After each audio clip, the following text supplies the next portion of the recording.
अलख निरंजन। प्रिय दोस्तों, मैं आपका प्रिय दोस्त धर्मेंद्र नाथ आप सभी के अपने चहेते यूट्यूब चैनल में आप सभी लोगों का हार्दिक स्वागत करता हूं। प्रिय दोस्तों, आज हम बात करें कामदेव की। जो कामदेव प्रेम और आकर्षण का देवता माना जाता है और इसके बिना अगर आप कोई वशीकरण क्रिया करते हैं तो वो अधूरी मानी जाती है।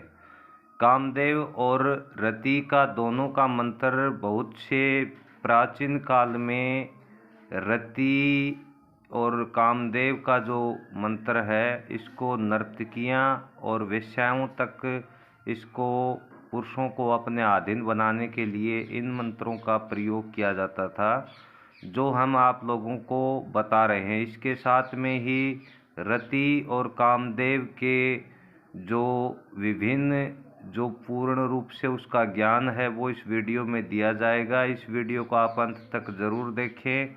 आप अगर आपको वीडियो अच्छा लगता है तो लाइक करें, सब्सक्राइब करें और बेल आइकन का घंटे का निशान ज़रूर दबाएं ताकि आने वाले वीडियो आप लोगों को प्राप्त करें। आइए शुरू करते हैं जानकारी।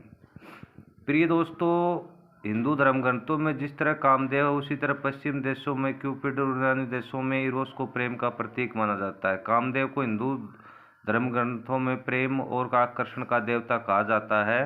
पौराणिक कथाओं के अनुसार उन्हें भगवान विष्णु और रति लक्ष्मी का पुत्र कहा गया है। इनका विवाह देवी रति से हुआ था, वह भी प्रेम और आकर्षण की देवी मानी जाती है। इनको जन्म को लेकर कई कथाएं प्रचलित हैं। इन्हें कहीं ब्रह्मा जी का पुत्र भी बताया जाता है और कहीं धर्म की पत्नी श्रद्धा से भी इनका जन्म बताया जाता है।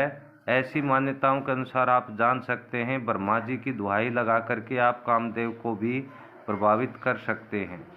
कामदेव का किन किन चीज़ों और कहाँ पर वास होता है इसको लेकर एक मंत्र में बताया गया है। यौनम स्त्रीम च पुष्पाणि सुवासिनी महामते है ज्ञानम मधुर शिव मृदुलांजस वदक उद्धाननि वसंत च सुवास चंदनान संगो विषयक्ता नराणाम गुहान दर्शनम वामर्दम सुवासन वस्त्रणान नवाविपे विभूषणादि के मैम ते देहा नाना कृतामया। इस मंत्र में आपको ये बताया गया है कि कामदेव का किन किन और किस जगह पे कामदेव भगवान का वास है, जो कि इसमें यौन स्त्री का जो आपको पहले शब्द बताया दिया गया है कि मुर्दुल पुराण के मुताबिक कामदेव का वास यौवन स्त्री, सुंदर फूल, गीत, पराग, कर्ण, फूलों का रक्स, पक्षियों की मीठी आवाज़, सुंदर बाग बगीचों, बसंत ऋतु, चंदन, काम वासनाओं में लिप्त मनुष्य की संगति, छुपे अंग, सुहानी व धीमी हवा, रहने के सुंदर स्थान, आकर्षण वस्त्र और सुंदर आभूषण धारण किए शरीरों में रहता है। इसके अलावा कामदेव स्त्रियों के शरीर में वास करते हैं। इसमें खास तौर पर स्त्रियों के नयन, ललाट, भौं और होठों पर इनका और वक्ष के ऊपर बहुत ज़्यादा असर रहता है। तो ये कामदेव के रहने के जो मैन प्रतीक हैं, ज़्यादातर इन्हें बसंत ऋतु में माना जाता है और मान्यताओं के अनुसार कामदेव का कलिंग मंत्र काफ़ी असरदार माना जाता है। कहा जाता है ये मंत्र विपरीत लिंगी व्यक्ति को आकर्षण करने में काफ़ी कारगर होता है और मान्यता है जो व्यक्ति इस मंत्र का रोज जाप करता है उसका साथी उसके प्रति आकर्षित ही नहीं रहता बल्कि उसे अपनी प्राथमिकता बना लेता है। वेश्याएं भी इस मंत्र का जाप करती थी। ओम श्रीं ह्रीं क्लीं ग्लौं गं गणपते वरदं सर्वं जनं मे वसमानं स्वाहा। ओम नमो भगवते कामदेवाय यस्य दर्शो भवामि यस्य मम मुखम पश्यते तत् मोहताय ओम ओम फट स्वाहा। इस तरह से इस मंत्र को भी जो प्राचीन नर्तकियाँ वेश्याएँ थी वो उनका जाप करती थी। कामदेव को सुनहरों पंखों से युक्त एक सुंदर युवक की तरह दिखाया गया है। उनके हाथ में धनुष और बाण है। वह तोते के रथ पर मकर के चिन्ह वाली लाल ध्वजा लगा करके घूमते हैं। कुछ शास्त्रों में उन्हें हाथी पर बैठे हुए भी दिखाया गया है। कामदेव की पूजा बसंत पंचमी को मानी जाती है। इनके कई नामों में एक मदन सबसे ज़्यादा प्रसिद्ध है। उनका मंदिर असम में है। उसे असम का खजुराहो भी कहा जाता है। ये मंदिर घने जंगलों में पेड़ों से छुपा हुआ है। कथाओं के मुताबिक इस जगह भगवान शंकर ने उन्हें तीसरे नेत्र से खोल करके भस्म कर दिया था। फिर इसी जगह पर इनका पुनर्जन्म भी हुआ था।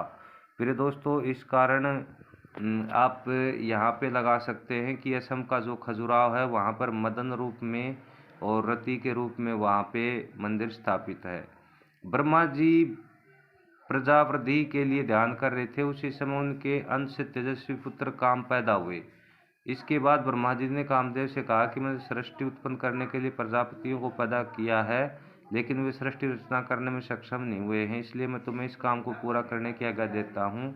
इस पर कामदेव वहाँ से चले गए और गायब हो गए। इससे ब्रह्मा जी को भयंकर गुस्सा आया और उन्होंने कामदेव का नाश का श्राप भी दे दिया था। और कामदेव ने अक्षमांग मांगी तो ब्रह्मा जी ने कहा कि मैं तुम्हें रहने के लिए 12 स्थान देता हूँ। और इसी वजह से शिव ने कामदेव को भस्म किया था, लेकिन उनका पुनर्जन्म भी प्रद्युम्न के रूप में हुआ था, ये आप सभी लोग जानते होंगे। और मंत्र हमने बता दिया है। इसके अलावा जो जानकारी भी और हम देना चाहेंगे, क्या श्री कृष्ण का कामदेव के साथ संबंध क्या है। कामदेव के भस्म होने के बाद उनकी पत्नी देवी रति ने भगवान शिव की प्रार्थना की। प्रसन्न होकर भगवान शिव ने रति से कहा कि अगर कामदेव बिना शरीर महाकाल वन में जाकर के आराधना करेंगे तो उनका उद्धार हो जाएगा। इसके बाद कामदेव ने भगवान शिव की उपासना की और वरदान पाया कि वह बिना शरीर के भी पूर्ण समर्थ रहेंगे और श्री कृष्ण पुत्र के रूप में जन्म लेंगे। पौराणिक कथाओं के अनुसार कामदेव ने श्री कृष्ण को भी वश में करने की कोशिश की थी, लेकिन नाकाम रहे। तो दोस्तों, आप यहाँ पे जान गए होंगे, क्योंकि श्री कृष्ण भगवान तो साक्षात कलिंग का अवतार ही थे, तो उनको कैसे वश में कर सकते थे। कामदेव को जब भगवान शिव ने भस्म कर दिया था तो रति ने रोते हुए प्रार्थना की थी। भगवान शिव के वरदान के कारण श्री कृष्ण के समय में कामदेव रुक्मणी पुत्र प्रद्युम्न के तौर पर पैदा हुए। और कहा जाता है कि श्री कृष्ण से शत्रुता के कारण राक्षस शंबरासुर बचपन में प्रद्युम्न का अपहरण करके ले गया और समुद्र में फेंक दिया। उस शिशु को एक मछली ने निगल लिया। उस मछली को मछुआरों ने पकड़ लिया और शंबरासुर की रसोई में ही पहुंच गई। तब रति ने मायावती का रूप बनाकर उन्हें मछली के पेट से निकालकर उनके साथ ले आया और फिर उनको पाला पोसा और बड़े होने तक उनका पूर्ण रूप से उनका लालन पालन किया। तो ये जानकारी भी आप लोगों को बहुत जानकारी अच्छी है। तो कैसा वीडियो लगा। अलख निरंजन।